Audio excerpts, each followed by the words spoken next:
Boa noite. Boa noite. Vaticano divulga a mensagem do Papa Francisco para a Quaresma. Igreja convida fiéis para a jornada de penitência, oração e conversão. Deputadas federais coletam assinaturas para a Frente Parlamentar Mista contra o Aborto a favor da vida. Supremo Tribunal Federal confirma a apreensão de documentos de pessoas com dívidas acima de 3 meses de atraso. Com previsão de chuva para esses dias, Defesa Civil emite alerta de enchentes em São Paulo. Viagem segura. Saiba como está a movimentação nas principais rodovias do país. Nossas equipes em São Paulo, Belo Horizonte e Aracaju mostram o movimento neste início do feriado prolongado. Veja também as opções de encontros cristãos durante o recesso de carnaval. Na Turquia, as histórias de quem venceu a morte depois de 11 dias debaixo dos escombros. E no esporte tem atleta brasileiro na próxima fase do Mundial de Surf no Havaí. Esta é a TV de inspiração católica Canção Nova. Está no ar o Canção Nova Notícias, a serviço da vida e da esperança.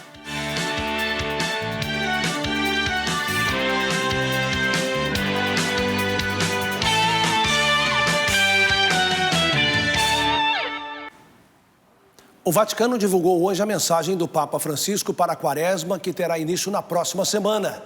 A Ascese Quaresmal, itinerário sinodal, é o tema da mensagem. O Santo Padre nos convida a viver e aprofundar nossas reflexões neste tempo. Durante os 40 dias, a Igreja nos chama para uma jornada de penitência, oração e conversão. O episódio da Transfiguração de Jesus, narrado pelos evangelistas, foi escolhido por Francisco na reflexão de sua mensagem quaresmal. Neste tempo litúrgico, o Senhor nos toma consigo e nos conduz à parte, disse o Santo Padre. Embora os compromissos nos mantenham na cansativa rotina do cotidiano, na Quaresma, somos convidados a subir a um alto monte com Jesus para viver uma experiência de ascese. E explica que a ascese quaresmal é um empenho sempre animado pela graça no sentido de superar a nossa falta de fé e a resistência em seguir Jesus pelo caminho da cruz. Raramente associamos quaresma e beleza, mas é isso que o Papa nos convida a fazer. Aqui há 2 desafios. O primeiro é que a beleza procede da mudança, do esforço de repensar a si mesmo em linguagem bíblica, conversão. Segundo, a beleza é uma experiência coletiva, íntima sim, mas não privada. Em linguagem eclesial, experiência sinodal. Para que neste ano se possa realizar em cada um a transfiguração, Francisco propõe 2 caminhos. O primeiro diz respeito à ordem que Deus Pai dirige aos discípulos no Tabor. Escutai-o. Para Francisco, a Quaresma é tempo de graça na medida em que nos colocamos à escuta de Cristo. Ao ouvir a voz de Deus, os discípulos caíram com a face por terra assustados. Ao refletir sobre isso, o Papa apresenta a segunda indicação, que é não se refugiar numa religiosidade feita de acontecimentos extraordinários, de sugestivas experiências, levados pelo medo de encarar a realidade com as suas fadigas diárias, suas durezas e contradições. A organização Ajuda a Igreja que Sofre tem trabalhado ao lado de cristãos perseguidos desde 1947. A presidente da organização na Itália falou que o trabalho vai de encontro às indicações do Papa: escalar a montanha com Jesus. Para a Ajuda à Igreja que Sofre, os rostos e histórias dos que precisam de ajuda são os 416 milhões de cristãos que vivem nas 26 nações do mundo onde a perseguição ainda é ativa. São também as vozes dos 5 bilhões e 200 milhões de pessoas a quem é negado o direito à liberdade religiosa e sofrem as consequências da sua violação. Sobre o caminho sinodal, outro ponto abordado pelo Papa na mensagem quaresmal, o pontífice afirma que o caminho quaresmal é de ascese, de modo semelhante sinodal, pois tem como meta uma transfiguração pessoal e eclesial, uma transformação que encontra seu modelo em Jesus. Gostaria de acrescentar um detalhe. A montanha também nos fala da sede de Deus. Até mesmo Jesus no Calvário experimenta a sede. Na subida da montanha, nem sempre temos água suficiente para saciar nossa fé. A fé não mata a nossa sede. Muitas vezes, ela a intensifica, a faz emergir e até a torna mais dramática. Mas a fé nos ajuda a ver na sede uma forma de caminhada e oração. O Papa também escreve: como em toda caminhada desafiadora de montanha, ao subir é preciso manter os olhos bem fixos na vereda, pois o panorama que se vê no final surpreende e compensa pela sua maravilha.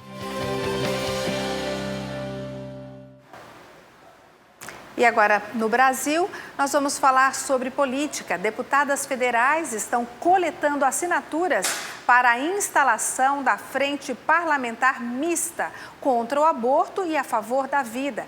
Nós vamos a Brasília chamar Ronaldo da Silva, que tem mais informação. Boa noite, Ronaldo.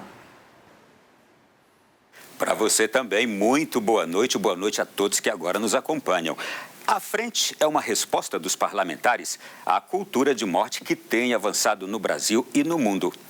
A missão é promover a cultura da vida e a defesa do ser humano desde a concepção até a morte natural.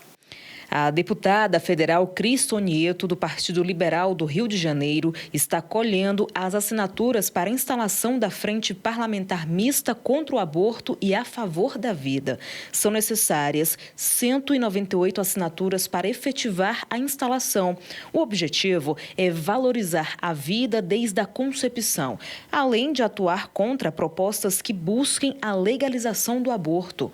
E o trabalho da frente, ele tem como objetivo justamente preservar a vida humana, mostrar o valor da vida humana que é intrínseca desde a sua concepção.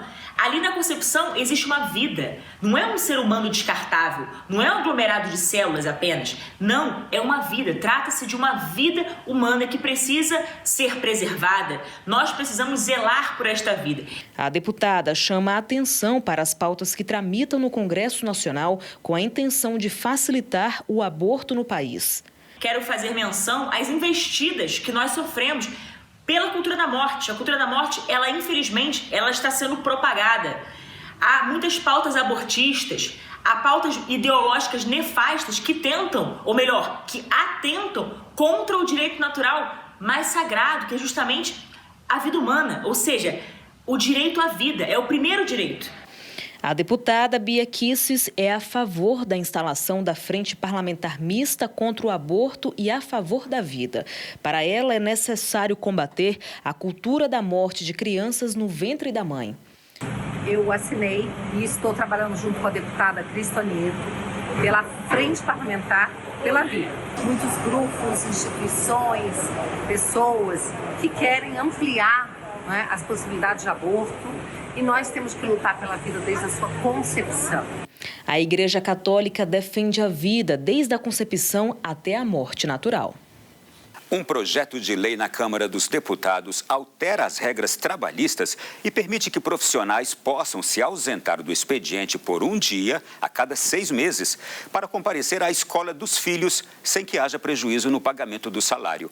A proposta segue para análise das comissões permanentes da Câmara. O projeto de lei de autoria do deputado Rubens Ottoni oferece ao empregado 2 dias de folga por ano para visita ao colégio dos filhos de até 14 anos de idade. Atualmente, outras medidas em vigor possibilitam a ausência no trabalho em algumas situações, como nascimento dos filhos, doação de sangue, alistamento militar e acompanhamento em consultas médicas de crianças com até 6 anos. O deputado destaca no texto que hoje é mais do que reconhecida a importância da participação dos pais na vida escolar de seus filhos. E os ministros do Supremo Tribunal Federal decidiram por maioria que juízes podem determinar a apreensão da Carteira Nacional de Habilitação e do passaporte para assegurar o cumprimento de ordens judiciais e quitação de dívidas que estejam atrasadas por mais de 3 meses. As restrições também podem ser aplicadas aos endividados em relação à participação em concursos públicos e licitações. Após essa decisão da Suprema Corte, o deputado Kim Kataguiri, do União Brasil de São Paulo, protocolou na Câmara Federal um projeto de lei proibindo a apreensão de documentos ou impedimento de posse em concurso público. 2023 é um ano de contagem regressiva para 20 paróquias em Minas Gerais, que no ano que vem completam 300 anos. Esse fato ajuda a entender um pouco sobre a história da igreja no país. Nossa equipe de Belo Horizonte foi em busca dessa história. Na entrada, decoração especial. No mural, visitante já descobre que o ano será de festa. É contagem regressiva para os 300 anos de fundação da paróquia de Nossa Senhora do Bom Sucesso, em Caeté, cidade que fica a 60 quilômetros da capital mineira. O Conselho Pastoral Paroquial está já incumbido, né, desde ano passado, bem como tem a festa da padroeira, que também vai ser voltada para este tempo de graça. Hoje pertencente à Arquidiocese de Belo Horizonte, até 1897 a paróquia era subordinada à Arquidiocese de São Sebastião, no Rio de Janeiro.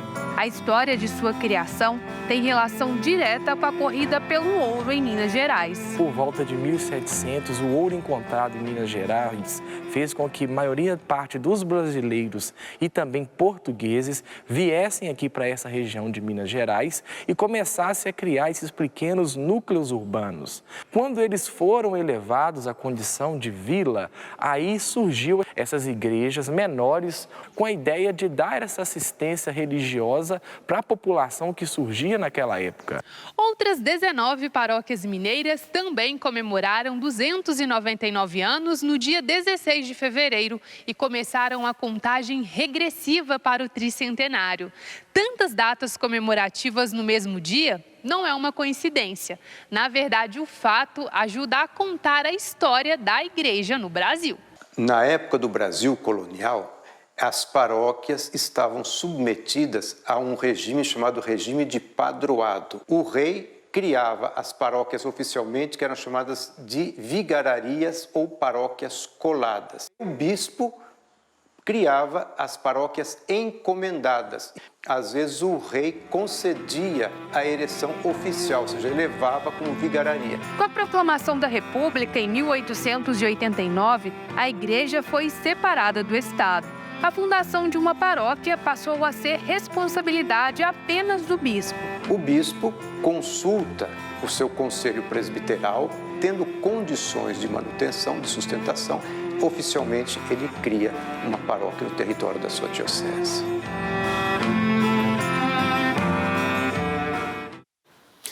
A Canção Nova é mantida pela ajuda generosa de pessoas que contribuem com a evangelização. A construção de um mundo melhor passa, obviamente, pela ação de pessoas que se unem pelo bem comum. Graças à sua doação, estamos com 56% na campanha do projeto Dai-me Almas deste mês. Acesse clube.cançãonova.com e escolha uma forma de fazer a sua doação. Obrigado por assumir conosco o compromisso da evangelização. E a gente retorna agora a São Paulo, porque o assunto é o encontro Vem Louvar, que será realizado amanhã na capital paulista. Sidney? Isso mesmo, para quem não vai viajar, tem opções de encontros que promovem uma proximidade com Deus na cidade mais movimentada do país. Um deles é o Vem Louvar, promovido pela Missão Canção Nova de São Paulo. Muita alegria e oração marcam o primeiro encontro de Carnaval Vem Louvar, da Canção Nova em São Paulo. O evento acontece neste sábado na paróquia Santa Cândida. A programação conta com louvor, adoração e pregações da Palavra de Deus. Às 19h, um show com Juninho Casimiro e Jaque Trevisan encerram o encontro. A Canção Nova de São Paulo pensou bastante neste carnaval em fazer uma iniciativa para que você esteja conosco vendo experiência com Deus. Para que você possa realmente experimentar da graça de Deus nestes dias, né? Ver um carnaval diferente, viver literalmente um retiro e aproveitar e se alegrar também. Outro evento também neste sábado é o Carna Cristo, da paróquia São Roque, em Guarulhos. Há 14 anos, o movimento leva um trio elétrico às ruas e transforma músicas católicas em samba. Ele nasce com um único objetivo: de levar a alegria do Cristo ressuscitado nesse período que é o Carnaval, que para muitos é considerado um período de pecados, de coisas que o mundo oferece. E a gente queria ofertar algo maior, que é a alegria do Cristo. Com um tema novo a cada ano, em 2023 o Carna Cristo escolheu prestar homenagens ao fundador da Canção Nova, Monsenhor Jonas Abib. A gente está levando a música Vigia, Esperando a Aurora, para o nosso carnaval, para mostrar um pouco mais do Padre Jonas, aquele homem que fez tudo para todos. Para a igreja, eventos como esses também podem colaborar na preparação para a Quaresma. Ao invés de ir para as festas populares, seculares, a igreja também aproveita estes 4 dias, principalmente de quarta a sábado, para preparar para a Quaresma. Nos preparar em limpar a nossa carne, o nosso físico, e assim começarmos bem o tempo da Quaresma. Senhor, fazei de mim um instrumento de voz. Nós ficamos por aqui, mas segunda-feira a gente volta com outras informações. Eu desejo a todos um bom fim de semana e que esse período de pausa sirva para revigorar a esperança e a nossa fé. Boa noite a todos. Boa noite, Sidney. Olha, o Canção Nova Notícias está terminando. Outras informações você confere no nosso site noticias.cançãonova.com. Assista daqui a pouco, a partir das 9 horas, ao show do diácono Nelsinho Correia no acampamento de oração Vem Louvar. E às 11, ao show com os Filhos de Lourdes. Uma boa noite e um abençoado fim de semana. Boa noite e aproveite o fim de semana com alegria, responsabilidade, esperança e fé. Paz para você.